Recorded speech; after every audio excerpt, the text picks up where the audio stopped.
मैं कपिल तोमर स्वागत करता हूं आपका मिशन मोड चैनल में। हम बढ़ते हैं अपने दिल्ली पुलिस की नए शिफ्ट की ओर। देखते हैं पहला क्वेश्चन क्या कह रहा है। एक वस्तु का अंकित मूल्य 240 था। यदि अंकित मूल्य पर 10% की छूट देते हुए बेचा गया, अंकित मूल्य यानी कि अंकित मूल्य कितना है हमारा 240, 10% की छूट यानी ये 100% है। 10% की छूट का मतलब 9 में बेचेगा, 1 जीरो दोनों जीरो काट दे, ठीक है। 9 के गुणा कर लो, उसमें 9 चौक 36, 3 9 दून 18 और 3 21।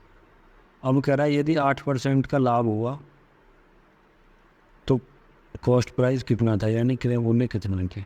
108 दूनी 216 बराबर 200 रुपये, ठीक है। बढ़ते हैं नेक्स्ट क्वेश्चन की ओर।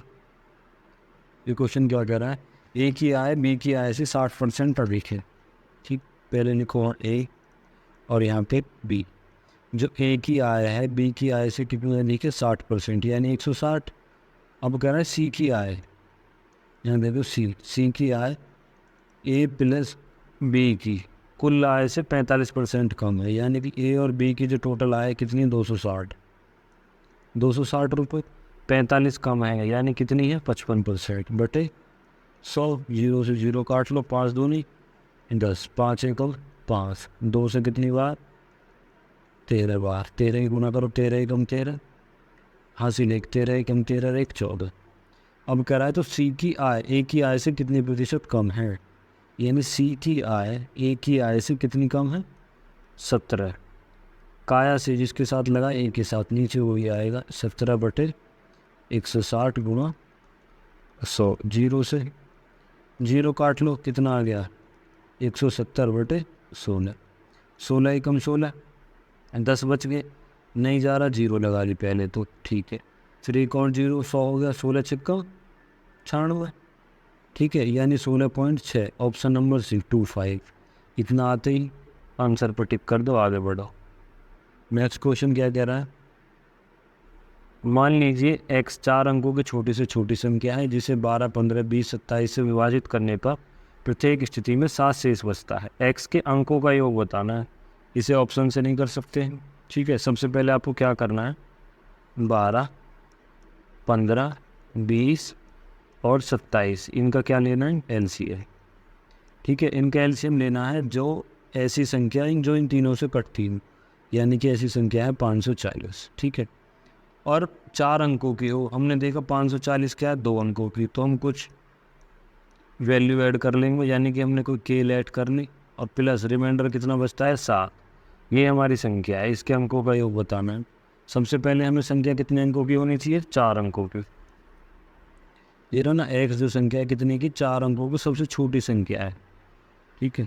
तो हम पहले के की जगह यदि 1 पुट करते हैं तो 540 रहेगी, जब भी 3 अंकों की रहेगी। यदि के की जगह कितना रखते हैं, 2, के की जगह हमने 2 रखा तो कितना हो गया, 1080, ठीक है। 1080 रख दिया प्लस 7 तो कितना हो जाएगा, 1087। 4 अंकों की संख्या है सबसे छोटी से छोटी, एक्स के अंकों का योग, ठीक है। ये संख्या है 12 से भाग दोगे जब भी 12 से स्पल, 15 से भाग दोगे जब भी 7 से स्पल, और 20, 27 से दोगे तो तब भी 7 से स्पल आएगा। इसके अंकों का योग बताना है, यानी कि 8 और 1 9 और 9 और 7 16। बढ़ते हैं नेक्स्ट क्वेश्चन की ओर।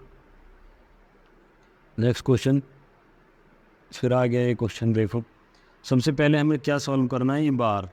इसको ध्यान से देखो कैसे करते हैं, यानी कि सबसे पहले जितनी संख्या के ऊपर बार है उतने तो नीचे आएंगे 9, और जितनी संख्या के ऊपर बार नहीं है उतनी 0।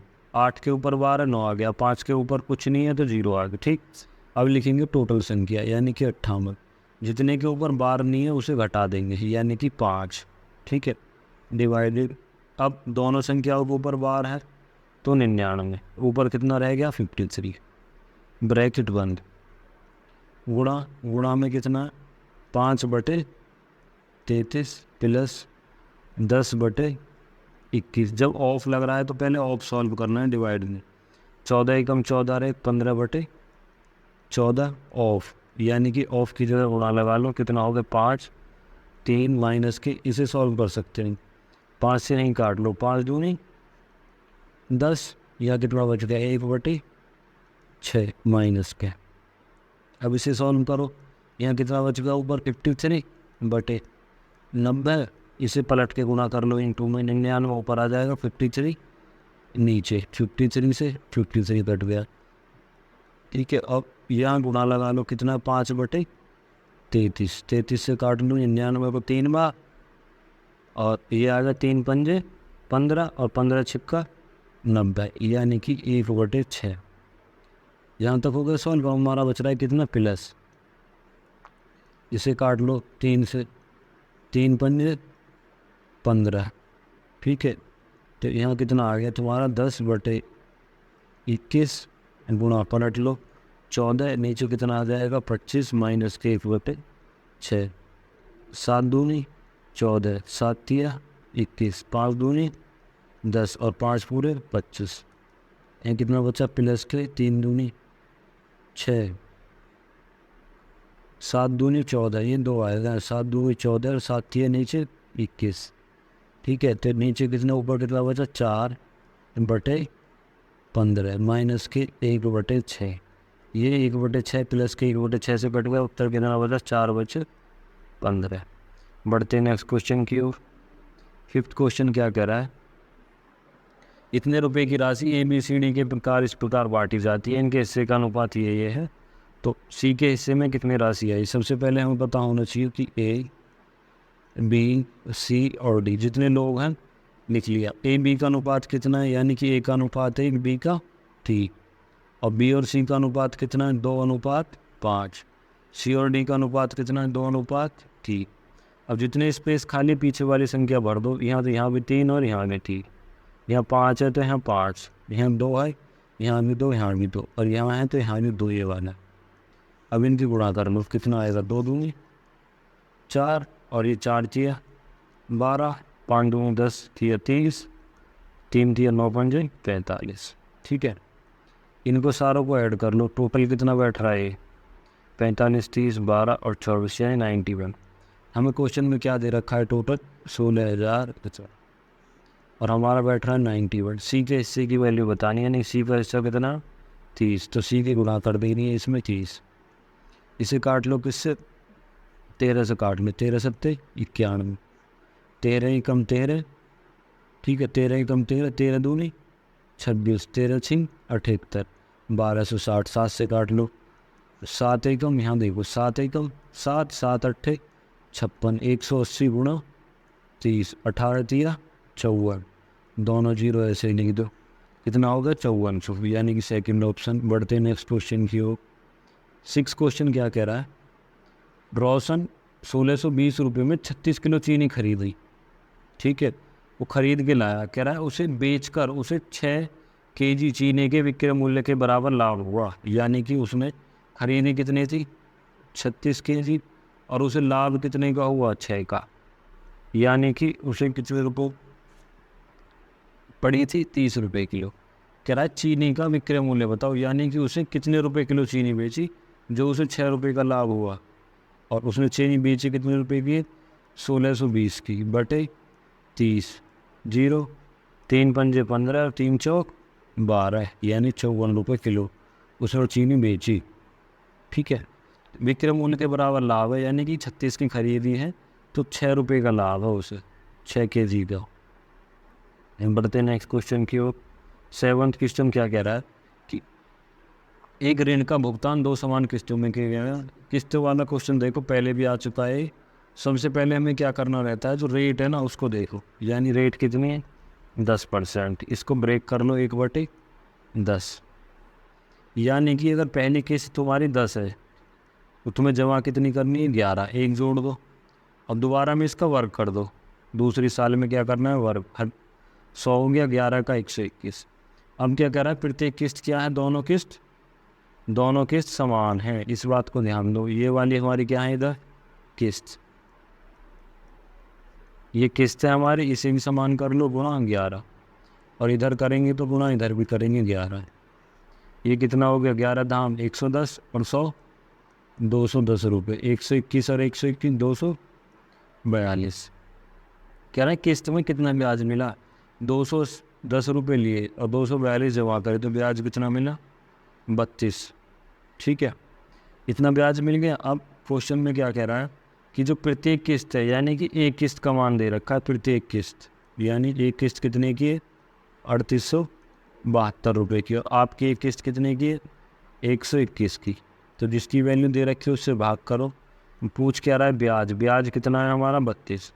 इसे काट लो 11 से, 11 और 11 तिया 33, 11 तिया 11, 11 से 21 बार, 11 तिया 33, 11 पंजे 55 और 11 दूनी 22, और फिर काटो 11 से, 11 दूनी 11 तिया 33 और 11 दूनी 22, यानी 32 का वर्ग कितना होता है, 1024। इतने रुपये ब्याज जमा करें। बढ़ते हैं नेक्स्ट क्वेश्चन की ओर। ये क्या कह रहा है, ए बी किसी काम को 10-15 दिन में कर सकते हैं, यानी कि ए किसी काम को 10 दिन में और बी किसी काम को 15 दिन में कर सकते हैं। टोटल एलसीएम आ गया इनका 30, ये होगा टोटल वर्क, यानी कि कुल काम। 10 या 30, 15 दूनी 30, 5। अब क्या कर रहा है, 4 दिनों तक एक साथ काम करते हैं। यदि एक दिन में 5 कर रहे हैं तो 4 दिन में कितना करेंगे, कौन, दोनों, ए प्लस बी। 4 दिन का काम एक दिन में 5 करते हैं तो कितना काम हो गया, 20। टोटल काम कितना है, 30, 20 हो गया, कितना बचा, 10 काम। कह रहा सी अकेले 12 दिन में पूरा करता है, यानी कि सी कितने दिन में पूरा करता है, 12। ये तो काट लो, ऐसे ही रहने दो, ऐसे ही रहने दो। तो ये क्या आ गई, सी की, ये आ गई सी की क्षमता। अब कह रहा है सी अकेले कुल काम का, कुल काम कितना है, 30, कुल काम का 4/9 भाग कितने दिन में पूरा करेगा, बताओ। ये इसकी क्षमता कितनी है, 10। 12 नीचे आएगा तो सीधा यहाँ कहाँ चला जाएगा, ऊपर, यानी कि 4 गुणा 12। 0 से 0 कट गई, 3 तिया 9, 3 चौक 12, यानी कि 4 चौक। सी को काम करने में 16 दिन लगेंगे। बढ़ते हैं नेक्स्ट क्वेश्चन की ओर। ये क्वेश्चन क्या कह रहा है, एक लंबवृत्तीय बेलन, वक्रपृष्ठ का क्षेत्रफल 1320 है, इसके आधार की त्रिज्या इतनी है, बेलन का आयतन बताओ। सबसे पहले हमें हाइट निकालनी है, यानी क्षेत्रफल दे रखा है वक्रपृष्ठ। वक्रपृष्ठ का फॉर्मूला क्या होता है, यानी कि curved surface area, CSA of cylinder, कितना होता है, 2πRH, ठीक है। और वॉल्यूम यानी आयतन का कितना होता है, πr²H। दोनों फार्मूला यूज करेंगे। सबसे पहले क्या दे रखा है, 2 गुणा 22/7, आर कितनी है, 10.5, पॉइंट हटा लो, नीचे 0 लगा लो, गुणा H बराबर 1320। 7 से काट लो, 7 एकम 7, 7 पंजे 35, 11 से काटो, 11 दूनी 22, इधर कितना जाएगा, 11 एकम 11, 11 दूनी 22, ठीक है। 2 दूनी 4, और ये कितनी बार, 4 दिया 12, 30, और 15 दूनी 30, 2 आ गया। तो हाइट कितनी आ गई आपकी, 20, हाइट आ गई 20। अब रख दो इसके वॉल्यूम में, यानी कि आयतन में। आयतन का फॉर्मूला पाई 22/7, R² यानी 10.5/10, पॉइंट हटा के गुणा 10.5/10 गुणा हाइट कितनी आ गई, 20, ठीक है। 7 से काट लो, कितनी बार, 7 एकम 7, 7 पंजे 35, ठीक है। 0 से ये 20 वाली 0 गई। 5 से काट लो, 5 दिया 15 और 5 दूनी 10। इस 2 से इस 2 को काट दो, ऊपर कितना रह गया, यहाँ कितना बचा, 22 दिया 66 गुणा 105, यूनिट डिजिट गुणा करेंगे 530, यानी कि लास्ट में 0 आ रहा है। ये पहला ही क्वेश्चन है, आंसर है जिसमें 0 आ रहा है, यानी कि ये आपका आंसर है। बढ़ते नेक्स्ट क्वेश्चन की ओर। 10वें क्वेश्चन में क्या कर रहा है, स्कूल ए में छात्र परीक्षा में शामिल हुए, उनके 65% उत्तीर्ण हुए, यानी कैसे समझो। स्कूल है आपका ए, कुल छात्र हमने मान लिए 100, यानी कि ये टोटल छात्र, और ये पास और ये फेल।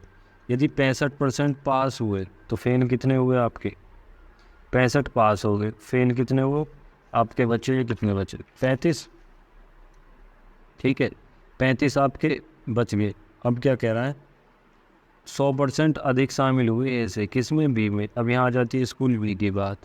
यदि 100 थे, इसमें 100% ज़्यादा 200 हो गए।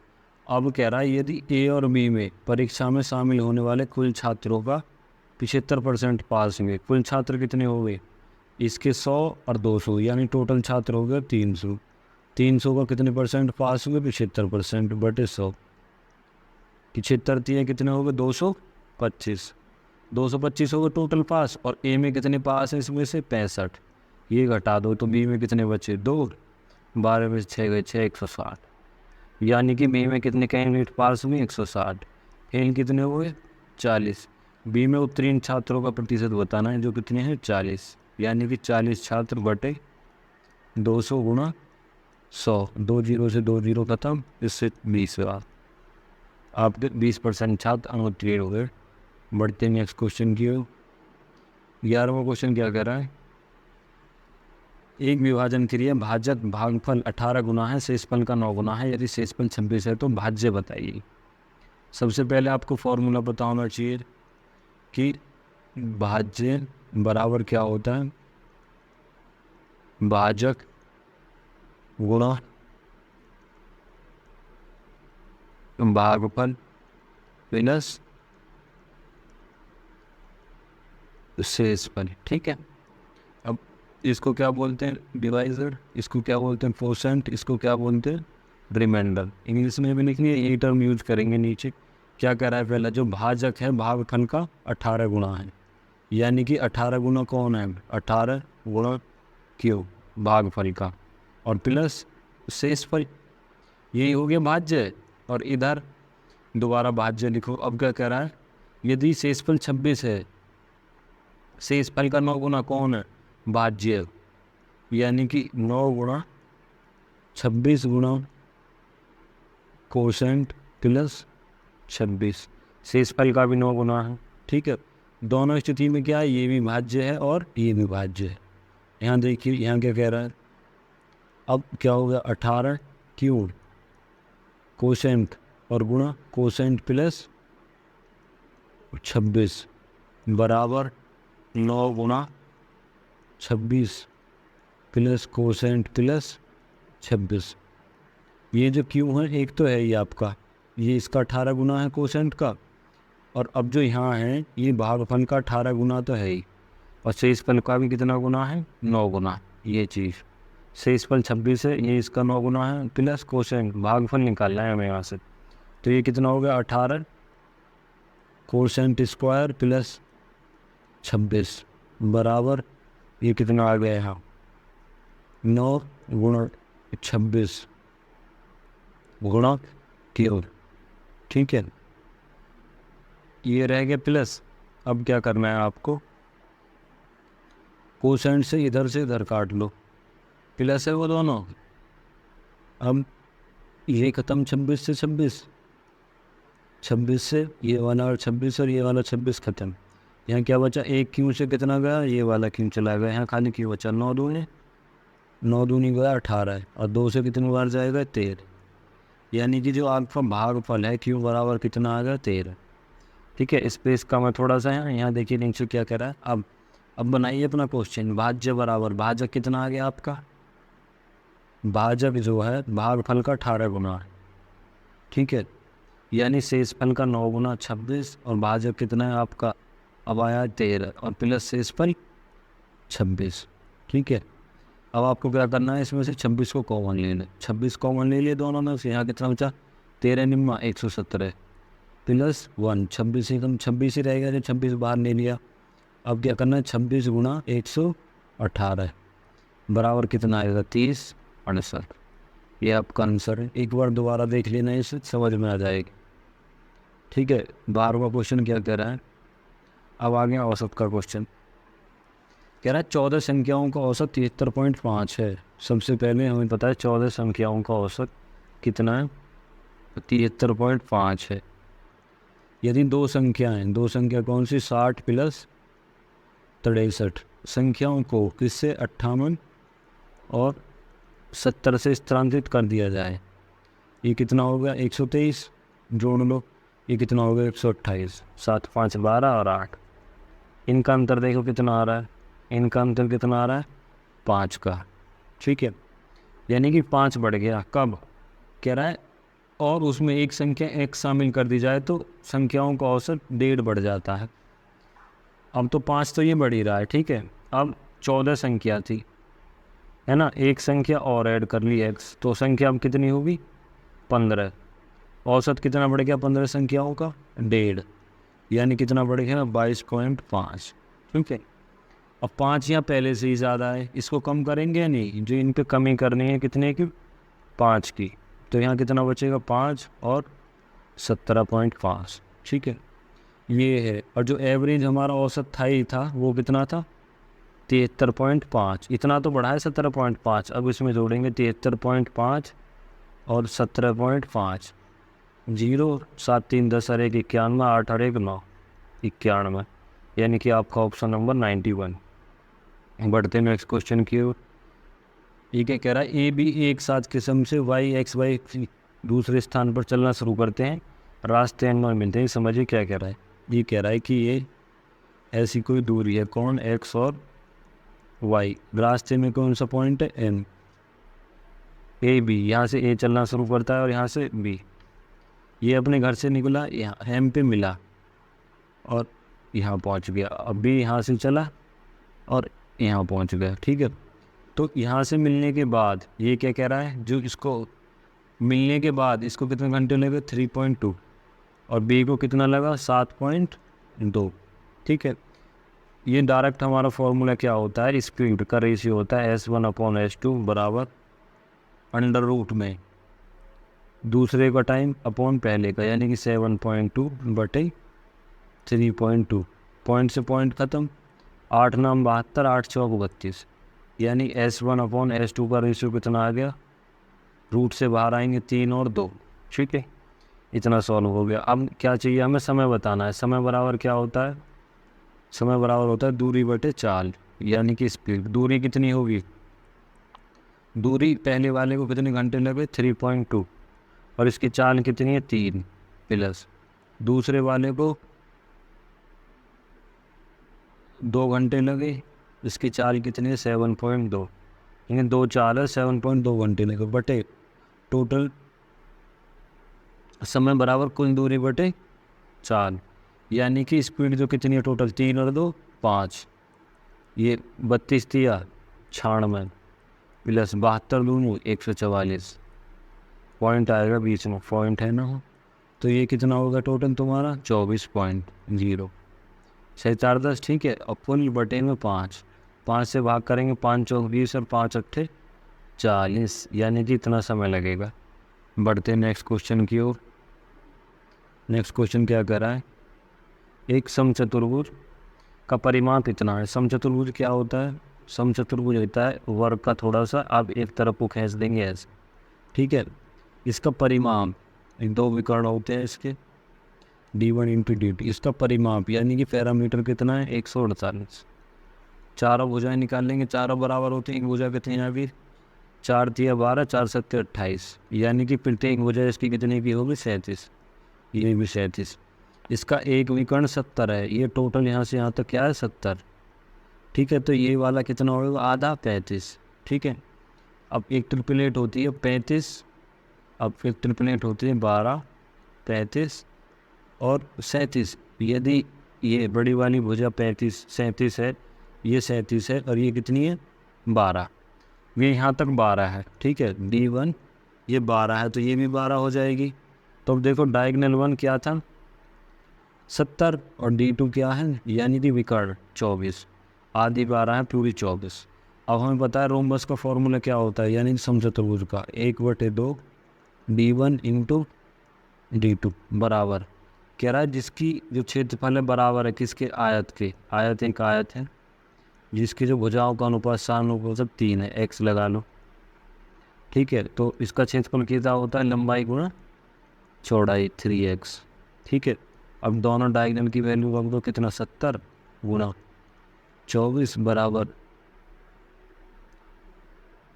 7x², 7 या 21, पूरा ही लिख लो 7x गुणा 3x, अभी 2 रहेंगे लो, 7 से काटा कितनी बार 10 बार। ठीक है, 3 से काटा कितनी बार 8 बार, 8 बार, 2 से काट लिए 5 बार, 5 पंज 40 बराबर x²। रूट हटाएंगे तो रूट में कितना आ जाएगा 40, x बराबर ठीक है, 40 को कैसे लिख सकते हैं हम, लिख सकते हैं 4 गुणा 10। तो x की वैल्यू कितनी आ जाएगी, रूट से 4 का बाहर आ जाएगा तो 2 रूट 10। और हमसे बड़ी भुजा की लंबाई पूछी यानी कि 7x। x की वैल्यू कितनी है 7x, यानी कि x की वैल्यू 7 गुणा 2 रूट 10, 7 दूनी 14 रूट 10। बढ़ते हैं नेक्स्ट क्वेश्चन की ओर। हम आ जाते हैं अपने लास्ट क्वेश्चन पर। क्या कर रहा है, लास्ट शिफ्ट में भी था ऐसा क्वेश्चन, साधारण ब्याज का। किसी राशि पर 3 वर्ष के लिए ब्याज कितना है 8%। सबसे पहले आपको ध्यान देना है, पहले 3 साल के लिए रेट कितना है 8%, प्लस अगले 4 वर्ष के लिए 10%, प्लस 7 वर्ष के बाद, यानी कि आपको 3 साल तो ये रहे और 4 ये रहे, 7 वर्ष हो गए, इसके बाद 16%, टोटल लेना है 10, यानी कि अगले 3 साल के लिए रेट कितना रहेगा 10%। 8 दिया 24 और प्लस 10 चौक 40 प्लस 10 दिया, ये में अगले 16% है, ये कितना है 16 थी 48%, यानी कि टोटल ब्याज कितना मिलेगा 112%। क्वेश्चन में क्या कह रहा है, ब्याज कितना प्राप्त है 113.40 बटे 112। क्या चाहिए, राशि कितनी होती है अपने आप में 100। इसे काट लो, किससे जाएगा 4 दूनी 8, 4 अट्ठे 32, 4 से काटे 4 दूनी 8, 4 अट्ठे 32, 4 तिया 12, 4 पंजे 20। अब इसे काट लो 7 से, 7 चौक 28, 7 चौक 28, 0 7 पंजे 35, 4 से काट लो कितनी बार 25 बार। 25 की गुणा कर लो इसमें 25 पंजे 125, हासिल लगे 12, 25 0 0 2, हासिल लगा 1, 25 चौका 100 और 1 101, यानी कि 10,125। ठीक है, आपके लिए बहुत ही जो है, चैनल को पहले तो शेयर करें, जो हमारे नए स्टूडेंट हैं वो सब्सक्राइब भी करें, और जितना ज़्यादा हो सके शेयर करें। आपको डेली हर एक शिफ्ट का सॉल्यूशन यहाँ पे मिलता रहेगा। ठीक है, कोई भी क्वेश्चन अगर समझ में ना आए तो आप कमेंट करके बता सकते हैं, आपको कैसी भी प्रॉब्लम है। ठीक, थैंक यू।